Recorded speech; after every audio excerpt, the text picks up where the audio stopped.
Hi guys, இந்த video நம்ம என்ன பார்க்க போகிறோம் பார்த்தீங்கன்னா, ஒரு நோட் புக்கில் எத்தனை பேஜ் இருக்குன்னு சொல்லி தான் பார்க்க போகிறோம். அதாவது ஒரு நோட் புக்குக்கும் ஒரு ரேட் இருக்கும். அந்த ரேட்டுக்கு ஏற்ற மாதிரி பேக் சைடில் பேஜஸ் கொடுத்துருப்பாங்க. அந்த பேஜஸ் இங்கே கரெக்டாக இருக்கா இல்லை ஸ்கேம் பண்ணுறாங்களா அப்படின்னு சொல்லிட்டு தான் இந்த வீடியோ.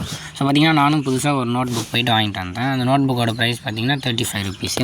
35 ருபீஸுக்கு நேராக பார்த்திங்கன்னா 55 பேஜஸ் இருக்கும் அப்படின்னு சொல்லிட்டு மென்ஷன் பண்ணியிருந்தாங்க. ஸோ 55 பேஜஸ் இருக்கான்னு சொல்லிட்டு நம்ம கவுண்ட் பண்ண போகிறோம். நான் கவுண்ட் பண்ணேன் இல்லையான்னு சொல்லிட்டு இந்த வீடியோ ஃபுல்லாக பாருங்கள். நானும் நோட்டு வாங்கிட்டு வந்து பேஜஸ் என்ன கவுண்ட் பண்ண ஸ்டார்ட் பண்ணிட்டேன். நானும் எண்ணிகிட்டே இருந்தேன், கவுண்ட் பண்ணிகிட்டே போனேன். கொஞ்சம் தாங்க தள்ளினேன். கொஞ்சம் தள்ளந்துமே பார்த்திங்கன்னா 40 பேஜஸ் வந்துச்சு. அப்புறம் 50 பேஜஸ் போயிடுச்சு. அப்புறம் பார்த்திங்கன்னா பின்னாடி பார்த்திங்கன்னா கொஞ்சமாக தான் தெரிஞ்சிச்சு. பட் ஃபுல்லாகவே எண்ணி முடிக்கிறப்போ பார்த்திங்கன்னா எவ்வளோ வேல்யூ இருந்துச்சுன்னு கடைசியில் தான் சொல்லுவேன்.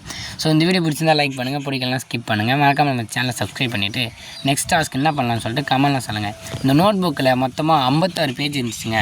அதாவது அவங்க சொன்ன பேஜ் வேல்யூவோட ஒரு பேஜ் அதிகமாகவே இருந்துச்சு. மறக்காமல் நம்ம சேனலை சப்ஸ்கிரைப் பண்ணிங்க. நெக்ஸ்ட் வீடியோ சந்திக்கிறேன். பாய்.